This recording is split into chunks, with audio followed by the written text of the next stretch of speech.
কয়টা ইউনিভার্সিটি আপনাকে এই জ্ঞান দিবে, কয়টা কলেজ আপনাকে এই জ্ঞান দিবে? পৃথিবীর কোনো পিএইচডি থিসিস, কোনো মাস্টার্সের থিসিস, কোনো সিলেবাসে আপনাকে এই জ্ঞান দেওয়া হবে না যে শয়তান পৃথিবীতে আছে এবং আপনার অন্তরের উপর তার কন্ট্রোল ক্ষমতা আছে। নাই, পৃথিবীতে কেউ আপনাকে এই জ্ঞান দিবে না। কেন পৃথিবীর কোনো ইউনিভার্সিটি, কোনো সিলেবাস, কোনো কারিকুলামে বলা নাই যে পৃথিবীতে শয়তান আছে এবং তার থেকে আপনাকে বাঁচতে হবে? শয়তান এইভাবে কাজ করে আর আপনাকে তার বিরুদ্ধে এইভাবে যুদ্ধ করতে হবে, এরকম কোনো গাইডলাইন, কোনো সিলেবাস কেন নাই? এই জন্য যে যখনই মানুষ শয়তান সম্পর্কে সচেতন হবে, অসংখ্য ব্যবসা, অসংখ্য বিজনেস বন্ধ হয়ে যাবে। যদি আপনার সাইকোলজিকে ম্যানিপুলেট করতে না পারে, তাহলে যত সামাজিক যোগাযোগ মাধ্যম আছে যারা মানুষের মনোযোগকে ধরে রাখার জন্য জাস্ট মানুষের সাইকোলজি কিভাবে কাজ করে, কিভাবে মানুষকে ফেসবুক, ইউটিউব, টুইটারে ব্যস্ত রাখা যাবে এর জন্য গবেষণা করে তার ফিচার সাজায়। আপনি যখন নিজের মনের বিরুদ্ধে যুদ্ধ করবেন তখন এগুলো লস প্রজেক্ট, আর যখন আপনি নিজের মন মতো চলবেন তখন এগুলো প্রত্যেকটা প্রজেক্ট লাভজনক। যখন আপনি নিজের মনের বিরুদ্ধে গিয়ে পর্দা করবেন তখন ফ্যাশন ইন্ডাস্ট্রিজ বন্ধ হয়ে যাবে, আর যখন মন মতো চলবেন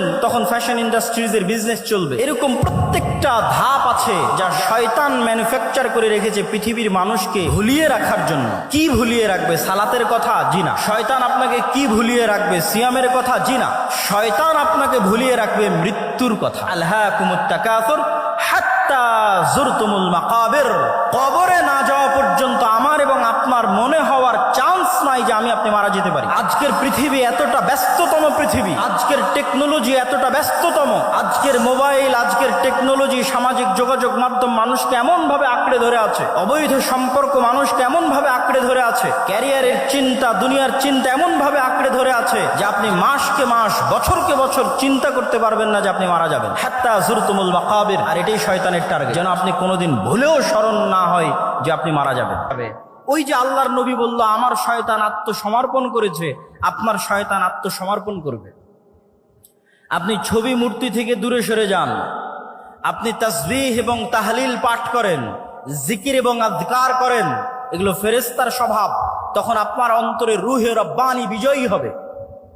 আর যদি আপনি মনে করেন আপনি আপনার অন্তরে ফেরেশতাকেই পরাজিত করবেন আর শয়তানকে বিজয়ী করবেন, তাহলে বেশি খেতে হবে, বেশি ঘুমাতে হবে, বেশি অপবিত্র থাকতে হবে। এই জন্য যারা শয়তানের গোলাম হয়, যারা শয়তানের দাস হয়, প্রকৃত অর্থে যারা শয়তানের ইবাদত করে, তাদের ইনস্ট্রাকশনের মধ্যে দেওয়া থাকে তাকে অপবিত্র থাকতে হবে। টানা 40 দিন গোসল, অজু কিছুই করা যাবে না।